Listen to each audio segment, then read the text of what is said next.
салом бинандагони хабартиҷӣ. Масъалаи барқарор шудани парвозҳои мунтазим дар ҷаласаи ахири мудири агентӣ бо намояндагони фурудгоҳи байналмилалии Душанбе, ширкати ҳавопаймои Somon Air ва ҳамчунин намояндагони ширкатҳои ҳавопаймоӣ Belavia и Belarus Air Astana.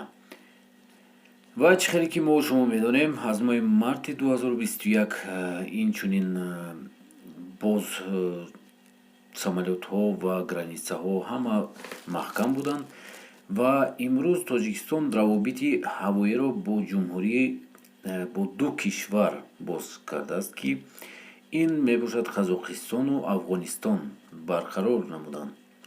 ба иттилои агенти авиатсияи гражданӣ ҳамакнун парвозҳо ҳафтаи як маротиба дар масири Душанбе Алмато, Душанбе ва инчунин Душанбе Афғонистон, Душанбе сурат мегирад. илова бар ин, ситоди ҷумҳуриявӣ оид ба мубориза алайҳи коронавирус низ иҷозат додааст, ки парвозҳои мунтазам ба Афғонистону Қазоқистон барқарор шавад. гуфта мешавад, ҳоло масъалаи барқарор шудани равобити ҳаво бо Беларусия низ дар ҳоли баррасӣ қарор дорад.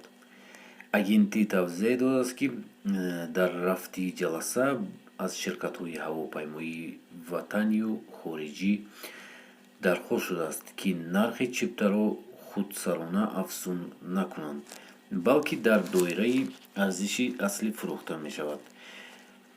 боз баз масъалаи Русия мегӯяд, ки дар он ҷо баррасӣ ҳоло рафта истодааст. Чӣ хеле ки мо шумо медонем, вазир омада буд ба Москав ва Москав ҳоло мегӯяд барои тафтиш кардан ба Тоҷикистон духтурро фиристода буд.